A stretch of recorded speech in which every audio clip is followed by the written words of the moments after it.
నిషిద్ధ జాబితాలోని ప్రైవేటు భూములకి స్వేచ్ఛ కల్పించాలని బాబు సర్కార్ నిర్ణయించుకుంది.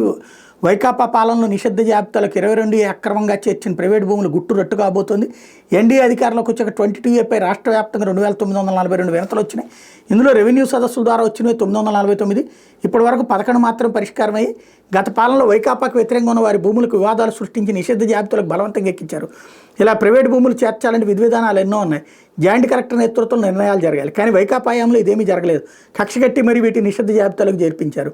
కూటమి ప్రభుత్వం ఏర్పడ్డాక అత్యధికంగా 22ఏకి సంబంధించిన అనకాపల్లి, అనంతపురం, అన్నమయ్య, చిత్తూరు, కృష్ణా, ప్రకాశం, పల్నాడు, విశాఖ, నెల్లూరు, శ్రీకాకుళం జిల్లాల నుంచి వందల సంఖ్యలో ఫిర్యాదులు అందాయి.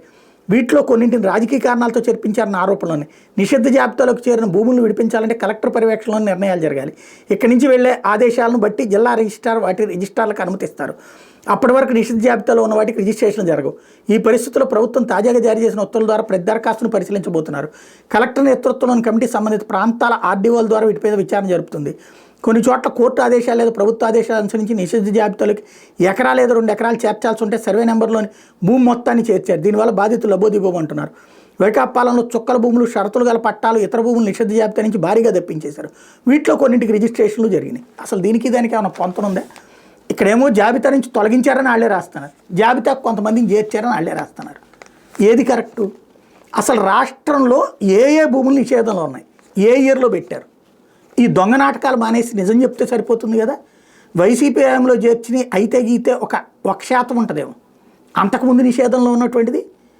అసలు భూములు రిజిస్ట్రేషన్ చేయకుండా రాజధాని ప్రాంతంతో పాటుగా చుట్టుపక్కల ఉన్నటువంటి జిల్లాలు, కృష్ణా, గుంటూరు జిల్లాల్లో కూడా రిజిస్ట్రేషన్లు జరగకుండా నిషేధం ఇచ్చింది ఎవరు? భూములు, వ్యవసాయ భూములు కన్వర్ట్ అయిపోతాయని చెప్పేసి నాళా పన్ను వేస్తే ఆటోమేటిక్గా కన్వర్ట్ చేసుకోవచ్చు. ఇప్పుడు విజయవాడ, గుంటూరు మధ్యలో ఉన్నటువంటి పొలాలనేమో కన్వర్ట్ చేసుకుని అపార్ట్మెంట్లు కట్టుకోవచ్చా? ఆ పక్కనే ఉన్నటువంటి వేరే వాళ్ళ భూములు అవ్వకూడదా?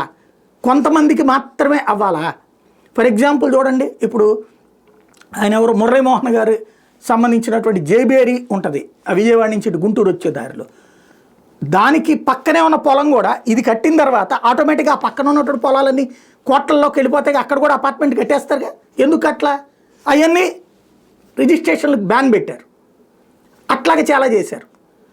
దుర్మార్గాలు చాలా జరిగితే ఒకవైపుకే వక్రీకరించి ప్రజలకు చెప్పడం అనేది నిత్యకృత్యం అవుతోంది. బేసిక్గా ఇదే నిజం చెప్పదలుచుకుంటే రాష్ట్ర వ్యాప్తంగా నిషేధాలు ఎవరెవరికి ఉన్నాయి, ఎన్నెన్ని ఉన్నాయి భూములు, వాటిట్లో ఏ టైంలో నిషేధం పెట్టారు? అది జగన్ పెట్టే చెప్పండి, అలాగే చంద్రబాబు పెట్టే చెప్పండి, అంతకుముందు పెట్టే చెప్పండి. అట్లాగే ఇక్కడ నిషేధం ఎత్తేస్తే మరి ఎందుకు తప్పు అన్నారు ఆ రోజున? ఇప్పుడు మీరు నిషేధం ఎత్తేస్తున్నారు, మీరు నిషేధం ఎత్తేస్తే రైటా? అంతకుముందు నిషేధం ఎత్తేస్తే తప్ప? పేదోడికి నిషేధం ఎత్తేస్తే తప్ప? ఇప్పుడు ఈ పెద్ద వ్యవహారాలకు సంబంధించి నిషేధం ఏమో ఇప్పుడు ఎత్తడం అనేటటువంటిది గొప్పతనం అవుతుందా? అప్పుడు చేస్తేనేమో తప్పు అవుతుందా? ఏది పడితే అది మాట్లాడుతున్నాం, ఎలా పడితే అట్లా రాస్తున్నాం అంతే.